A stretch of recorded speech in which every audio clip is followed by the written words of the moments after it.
नवरात्र, माँ दुर्गा की असीम कृपाओं का दिन।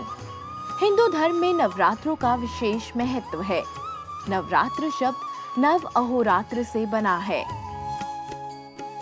जहाँ नव का अर्थ नवीन और अहोरात्र का अर्थ दिन और रात्रि से है। शास्त्रों में कुल 2 तरह के नवरात्र माने गए हैं, चैत्र और शारदीय नवरात्र। ये दोनों ही नवरात्र धर्म, अर्थ, काम और मोक्ष के प्रतीक माने जाते हैं।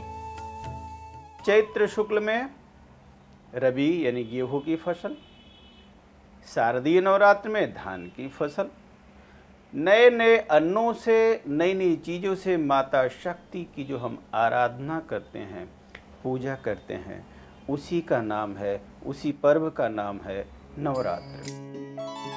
दरअसल चैत्र और शारदीय नवरात्रों में 6-6 महीने का अंतर होता है। जिस तरह दिन के सायकाल को ब्रह्म मुहूर्त साधना के लिए विशेष माना जाता है, ठीक उसी तरह ऋतुओं का समय भी आध्यात्मिक तौर पर बेहद महत्वपूर्ण माना गया है। साल में नवरात्र 4 बार आती है, लेकिन इनमें चैत्र और अश्विन महीने के नवरात्र प्रमुख हैं। चैत्र और शारदीय नवरात्र वास्तव में ऋतुओं का वो समय है जो सांसारिक उन्नति और धार्मिक साधना के लिए विशेष माना गया है। चैत्र नवरात्र में देश के कई राज्यों में नए साल की शुरुआत होती है और अलग अलग जगह पर कई उत्सवों का आयोजन किया जाता है।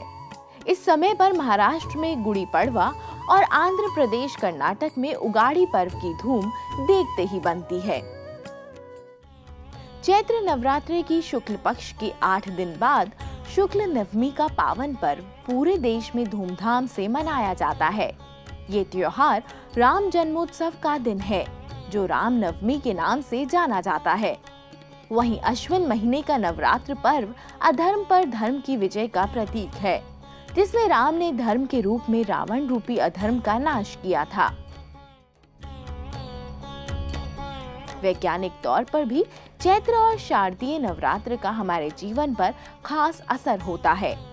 दरअसल ये दोनों नवरात्र ऋतु संधि की बेला में संपन्न होते हैं। इन बेलाओं का असर व्यक्ति के शरीर पर भी देखने को मिलता है। इस समय मनुष्य में कई तरह के रोग उत्पन्न होने की संभावना रहती है। ऐसे में व्यक्ति के शरीर को रोगों से मुक्त करने के लिए 9 दिन तक उपवास, संयम और साधना का महत्व बढ़ जाता है। आप देखते होंगे जब भी वासंतिक नवरात्र, चैत्र शुक्ल का जो नवरात्र आरंभ होता है, शरीर सर्दी का मौसम झेल चुका होता है, एक परिवर्तन आता है हमारे शरीर में। और जब अश्विनी का नवरात्र, शारदीय नवरात्र शुरू होता है तो शरीर गर्मी झेल चुका होता है।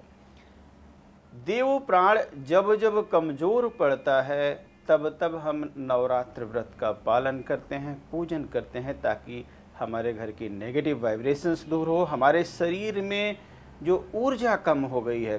पूर्णतः यह मानिए कि शक्ति की आराधना अपने शरीर की आराधना है, अपने शरीर की शक्ति को जगाना है। कृषि प्रधान देश भारत में फसलों की दृष्टि से भी चैत्र और शारदीय नवरात्र का विशेष महत्व है।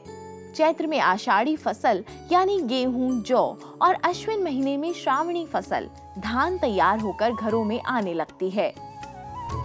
खेतों में लहलहाती फसल दुर्गा का ही रूप कही जाने वाली मां अन्नपूर्णा का स्वागत करती है। इस वक्त प्रकृति की खूबसूरती और लोगों के चेहरे पर खुशी की रंगत देखते ही बनती है। माता पार्वती, जिनको आप अन्नपूर्णा भी कहते हैं, अन्नपूर्णे सदा पूर्णे शंकर प्राण वल्लभे, तो भगवान शंकर की प्राण वल्लभा माता पार्वती अन्नपूर्णा हैं। नवरात्र में, चैत्र में इसीलिए हम इनकी आराधना करते हैं कि हे माता, जो भी अन्न हमारे खेतों से आया है, चाहे वो कम उपज हुई हो चाहे ज़्यादा उपज हुई हो, इसी में आपको हमारा भंडार भरना है। और इधर शारदीय नवरात्र में जो खरीफ की तमाम फसलें आती हैं, इसमें भी हम माता पार्वती के विविध रूपों की पूजा करते हैं कि हे माता अन्नपूर्णा, हे माता पार्वती, जो भी आ गया हमारे घर में, इससे घर परिवार समाज का कार्यभार चलता रहे, हमें अन्न की कमी ना हो। नवरात्र पर्व चाहे कोई भी हो, उनका मूल मकसद शक्ति की साधना और आराधना ही है। वैसे देखा जाए तो हमारी सभ्यता संस्कृति से जुड़े ये पर्व हमें जीवन जीने की कला सिखाते हैं। वहीं दूसरी तरफ ये हमें धर्म और परंपराओं से भी जोड़े रखते हैं।